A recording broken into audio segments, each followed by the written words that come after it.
Hello मेरे प्यारे बच्चों, तो कैसे हैं आप सब? स्वागत है आप सभी बच्चों का आपके अपने चैनल ऑनलाइन टॉपर्स अड्डा पर। तो प्यारे बच्चों, लगातार आप सभी बच्चों का कमेंट्स आ रहा था कि सर ग्रामर स्टार्ट कीजिए, एग्जामिनेशन का समय बिल्कुल नजदीक आता जा रहा है। तो आप सभी बच्चों के कमेंट्स को ध्यान में रखते हुए मैं आज से आप लोगों के इंग्लिश ग्रामर का सिलेबस स्टार्ट करने वाला हूँ। यानी इंग्लिश ग्रामर के हर एक चैप्टर को बढ़िया तरीके से देखेंगे, ताकि इंग्लिश ग्रामर से रिलेटेड एग्जाम में जितने भी क्वेश्चन आए ना, वो सारे क्वेश्चन आपके छूटे नहीं। क्योंकि आप लोग जैसे कहते सर बुक सेक्शन का तो क्वेश्चन बनता जा रहा है ना, बुक सेशन सेक्शन को बढ़िया तरीके से हमने आपको जो है आपके ऐप के माध्यम से, चैनल के माध्यम से, यानी दोनों चीज के माध्यम से मैंने आप सभी बच्चों का ना बुक बिल्कुल बढ़िया तरीके से कंप्लीट करवाया है। और आप सभी बच्चों को ग्रामर का लेकर क्वेरी आ रहा था, तो उस ग्रामर के सेक्शन को मैं भी आज आप लोगों के साथ आज से लगातार मैं सभी बच्चों के साथ करूंगा। और इस सिलेबस में हम लोग यह देखेंगे, जो जो ग्रामर का सिलेबस है इसमें क्या क्या चीजें पढ़नी है, क्योंकि एग्जामिनेशन का समय अभी बहुत नजदीक है। और इंग्लिश ग्रामर का जो सिलेबस होता है, कोई भी जो लिटरेचर होता है बाबू, उसका सिलेबस बहुत बड़ा होता है। तो उन चीजों में जानना है कि हमें क्या-क्या चीजें सर पढ़नी है, जहां से एग्जामिनेशन के सारे प्रश्न लगभग 80% प्रश्न क्या हो जाए, बन जाए। और एग्जाम में एक भी प्रश्न न छूटे, ग्रामर और बुक दोनों को लेकर के 50 का 50 प्रश्न क्या हो बढ़िया तरीके से बन जाए, है ना? तो उसी चीजों पर आज हम क्या करेंगे, चर्चा करेंगे, सिलेबस के बारे में चर्चा करेंगे। और हम ये आपको बताएंगे कि हम जो है इस सिलेबस में किन-किन चीजों को पढ़ने वाले हैं, क्योंकि हर एक चीजों को पढ़ना पॉसिबल नहीं है, ठीक है ना? हर चीज़ों को अगर हम पढ़ेंगे तो कहीं न कहीं एग्ज़ामिनेशन के लिए बहुत कम समय बचेगा हम लोगों के पास। तो मैं आज उन चीज़ों पे चर्चा करूँगा कि क्या-क्या चीज़ें आपको पढ़नी है, कहाँ से आप मतलब थोड़ा-सा भी पढ़ के आप अच्छा नंबर क्या कर सकते हैं, ला सकते हैं। तो उन सारी चीज़ों पे आज हम क्या करेंगे, चर्चा करेंगे। तो सभी बच्चों को मैं कहूँगा क्लास को एक बार क्या कर देंगे, जोरदार तरीके से शेयर कर देंगे, ताकि बढ़िया तरीके से सभी बच्चों तक यह क्लास क्या हो सके, पहुँच सके। तो आइए देखते हैं ग्रामर के सिलेबस को हम लोग देखते हैं, ठीक है ना? यानी कहा गया है जो ज़रूरी है सब पढ़ेंगे, यानी जो चीज़ें ज़रूरी है ग्रामर में वो सारी चीज़ों को हम क्या करेंगे, पढ़ेंगे, ठीक है? तो आइए देखते हैं। चलिए तो देखते हैं किन-किन चीज़ों को हमें पढ़ना है, उन सारी तथ्यों पर आज हम चर्चा करेंगे। तो देखिए ग्रामर में पढ़नी है बहुत सारी चीज़ें, वो मतलब क्या-क्या पढ़नी है उन सारी चीज़ों को मैंने रखा है, लेकिन अभी कम समय में किन-किन चीज़ों पर फ़ोकस करेंगे उसके बारे में भी आपको बताऊँगा, ठीक है? तो पढ़ना तो हम लोगों को देखिए आर्टिकल भी पढ़ना है बच्चों, नाउन पढ़ना है, प्रोनाउन है, वर्ब है, एडजेक्टिव है, टेंस है, ठीक है? उसके बाद देखिए प्रीपोज़िशन है, question tag, voice, narration, modals, idem and phrases, ठीक है? उसके बाद वन वर्ड सब्स्टिट्यूशन हो गया, कॉम्बिनेशन ऑफ सेंटेंस हो गया, स्पेलिंग टेस्ट हो गया, करेक्ट सेंटेंस हो गया, ट्रांसलेशन हो गया, प्राइस राइटिंग हो गया, उसके बाद देखिए कॉम्प्रिहेंशन है, लेटर एप्लीकेशन और एस्से राइटिंग है। तो ये सारी चीज़ें पढ़नी है, लेकिन अब हम फोकस करेंगे कि किन-किन चीज़ों को पढ़ना है, ताकि एग्जामिनेशन में बढ़िया मार्क्स आ सके सर, कम समय में हम लोग की तैयारी क्या हो सके, अच्छी हो सके। तो आइए उन चीज़ों पे चर्चा करते हैं। देखिए आपका सबसे ज़्यादा जो इम्पोर्टेंट है वो आपका आर्टिकल है, यहाँ से प्रश्न आपके लगातार बनते हैं और कम समय में आप आर्टिकल को बढ़िया तरीके से तैयार कर सकते हैं। तो हम लोग जो क्लास में अभी करेंगे लगातार वो आर्टिकल के बारे में पढ़ेंगे, उसके बाद हम लोग नाउन पे भी चर्चा करेंगे, ठीक है ना? किस पे चर्चा करेंगे बच्चों? नाउन पे। और उसके बाद देखिए आपका सबसे जो इम्पोर्टेंट पार्ट है, पूरे ग्रामर का जो सबसे इम्पोर्टेंट पार्ट है, वो आपका टेंस है। क्योंकि टेंस को जानना बहुत ज़रूरी है। जब आप टेंस को जान जाइएगा तो आपका वर्ब भी बनने लगेगा कि कहाँ पे सर इज लगाना है, कहाँ पे आर, कहाँ पे हैज़ लगाना है, कहाँ पे हैव लगाना है। इन सारी चीज़ों की चर्चा आप टेंस में आसानी से कर सकते हैं, ठीक है ना? टेंस के सारे फॉर्मेट को देखेंगे, प्रेजेंट टेंस को देखेंगे, पास्ट टेंस को देखेंगे, फ्यूचर टेंस को देखेंगे, कहाँ पे क्या लगता है, टेंस के रूल क्या होते हैं, इन सारी चीज़ों की हम चर्चा क्लास में करेंगे। जब आप सभी बच्चे अभी से लगातार 1 सप्ताह क्लास करने लगिएगा, तो आपको खुद फ़ील हो जाएगा कि अब मेरे ग्रामर का भय क्या हो जाएगा, दूर हो जाएगा। आपके ग्रामर का जो डर है ना, वो मैं आपको दूर करवा दूँगा। और क्लास के साथ-साथ मैं ऑब्जेक्टिव भी कराऊँगा, ताकि आपको पता चले कि सर जो पढ़ाए हैं ना, उससे ऑब्जेक्टिव कैसे-कैसे बनता है, कैसे ऑप्शन एलिमिनेट कर सकते हैं। सारी चीज़ों पर हम आपके साथ लगातार चर्चा करते रहेंगे, ठीक है? उसके बाद जो आपका इम्पोर्टेंट सेक्शन है, वो आपका प्रीपोज़िशन बड़ा ही इम्पोर्टेंट है, क्योंकि यहाँ से भर-भर के प्रश्न आते हैं कि कहाँ पे मान लीजिए ऑन लगेगा, कहाँ पर इन लगेगा, कहाँ पे एभव लगेगा, कहाँ पे अक्रॉस लगेगा। इन सारी चीज़ों की चर्चाएँ जो है हम प्रीपोज़िशन में करते हैं। उसके बाद हम लोग क्वेश्चन टैग को भी पढ़ेंगे, वॉइस से भी पढ़ेंगे, यहाँ से भी आपके 2 से 3 प्रश्न बनते हैं, नैरेशन से भी जो है 2 से 3 प्रश्न आपके बनते हैं। तो वॉइस, नैरेशन, क्वेश्चन टैग, इन चीज़ों पर चर्चा होगी। मोडाल से भी अच्छे खासे प्रश्न आपके बनते हैं, कहाँ पे कैन लगाना है, कहाँ पे मे लगाना है, कहाँ पर शुड लगाना है, कहाँ पे वुड लगाना है, इन सारी चीज़ों की चर्चा हम लोग मोडाल्स में करेंगे, ठीक है? उसके बाद समझिए आपके जो आइडम एंड फ्रेजेज़ हैं, ठीक है ना? आइडम एंड फ्रेजेज़ है वो कहीं न कहीं आपके बुक से रिलेटेड होते हैं। आप बच्चे अगर बुक को देखिएगा तो लास्ट में जो आपका दिया रहता है, जो वर्ड होता है ना, उसका जो मीनिंग होता है, उसमें भी आपको वन वर्ड सब्स्टिट्यूशन भी देखने को मिलेगा, आइडम एंड फ्रेजेज़ भी देखने को मिलेगा। यहाँ से भी आपके एग्ज़ामिनेशन में प्रश्न बन सकते हैं, ठीक है?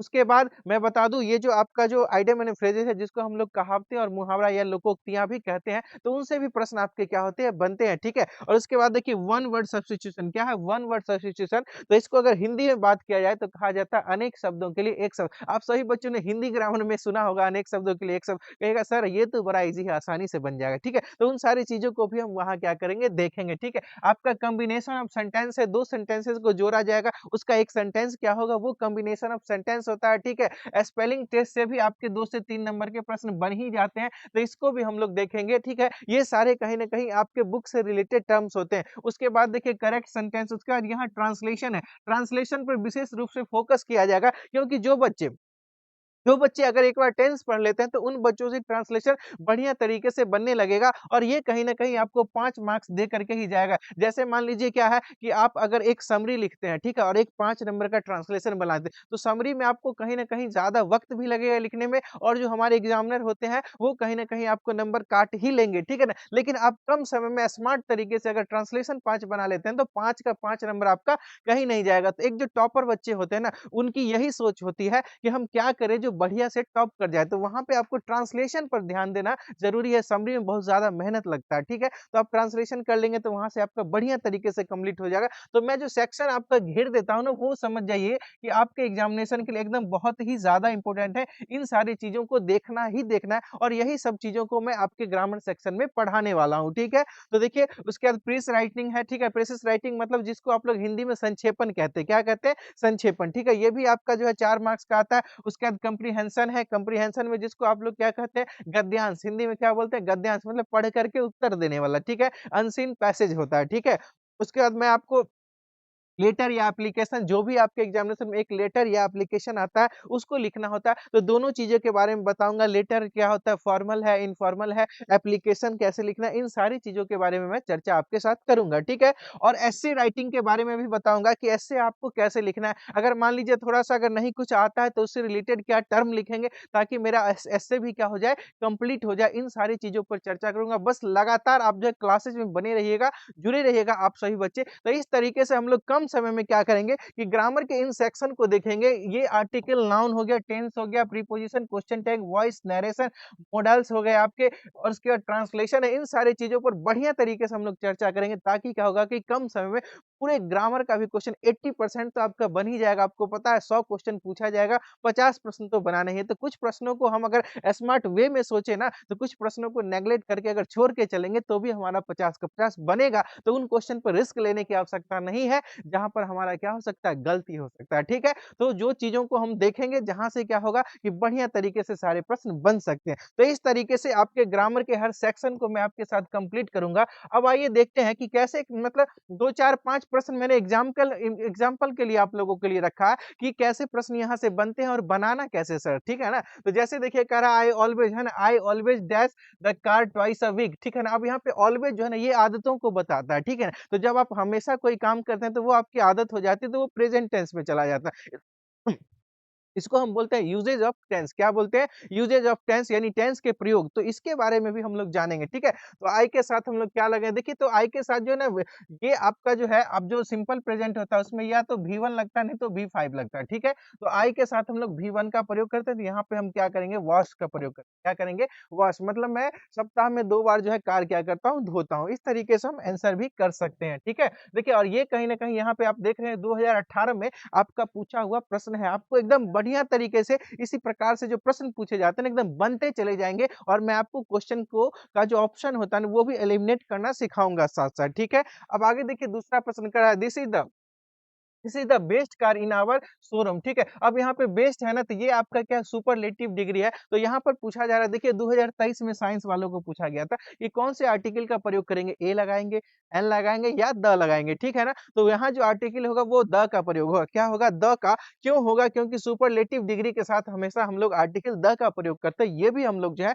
यूज़ ऑफ द में सीखेंगे, ठीक है? चलिए अब आगे देखिए, आगे भी और भी प्रश्न छोटे-छोटे कुछ आप लोगों के लिए देख रहे हैं करेक्ट स्पेल्ड वर्ड, ठीक है ना? यानी सही उच्चारण क्या है, ठीक है? अब यहाँ पे चेक है, तो चेक बुक जो साइन करते हैं ना, वो वाला चेक है, ठीक है? तो उसमें देख लीजिए उसका जो स्पेलिंग होता है CHEQE ठीक है ना? तो यहाँ से आपका स्पेलिंग टेस्ट भी आसानी से बनता चला जाएगा। ये भी 2023 में साइंस वालों को पूछा था, ठीक है?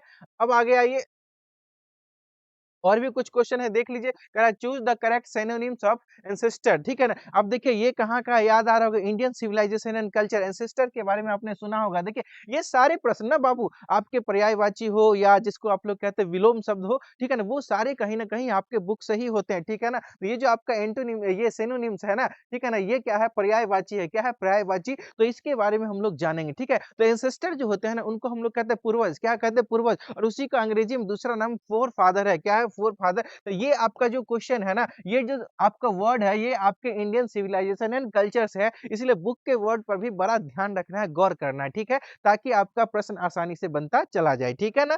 अब देखिए मैंने आपको यहीं पे एहसास दिला दिया कि कैसे-कैसे, कहाँ से प्रश्न आपके आते हैं। अब देखिए कह रहा है एंटोनिम ऑफ नेचुरल, ठीक है ना? तो नेचुरल का क्या पूछ रहा है एंटोनिम्स मतलब विपरार्थक पूछ रहा है 2021 में आपके साइंस वालों को पूछा गया क्वेश्चन है। तो नेचुरल का जो विपरार्थक होता है वो होता है आर्टिफिशियल क्या होता है आर्टिफिशियल जिसको हम लोग क्या कहते हैं बनावटी देखिए कितना इजी प्रश्न आ रहा है ठीक है ना इतना सा आसान सा आपका इंडियन सिविलाइजेशन एंड कल्चर का है नेचुरल का है देख रहे हैं ना एकदम बिल्कुल इजी क्वेश्चन बस आप लोग घबराइए नहीं आप लोग ना आप लोगों के मन में एक साइकोलॉजिकल डर हो जाता है कि सर इंग्लिश ग्रामर है बड़ा भारी है बिल्कुल भारी नहीं है आप सभी बच्चे बस लगातार क्लासेस करते रहिएगा ठीक है चलिए अब आगे देखते हैं और भी देखिए अब देखिए ये जो है ना, ये आपको धोखा देने के लिए, ठीक है ना? धोखा देने का मतलब मीन्स क्या हो गया बाबू कि इतना बड़ा सेंटेंस लिख देगा और उसमें आपका पूछेगा एंटोनिम्स, ठीक है? अंडरलाइन कर देगा, ठीक है ना? अंडरलाइन कर देगा तो यहाँ एनिमीज़ जो है ना, इसको अंडरलाइन मैंने कर दिया मान लीजिए, ठीक है? तो इस तरीके से अंडरलाइन करके क्वेश्चन पूछेगा कि इसका एंटोनिम्स क्या होगा, सिनोनिम्स क्या होगा? ऐसे क्वेश्चन आते हैं, ठीक है? यहाँ लिखा हो ना अंडरलाइन वर्ड, यहाँ पे लिखने में थोड़ा-सा मिस्टेक हो गया तो यहाँ हमने एनिमी को क्या कर दिया अंडरलाइन कर दिया, ठीक है? तो एनिमी जो होता है ना, उसका अर्थ होता है शत्रु, क्या होता है शत्रु? और ये 2021 में आर्ट्स वालों को पूछा गया था क्वेश्चन। तो शत्रु का जो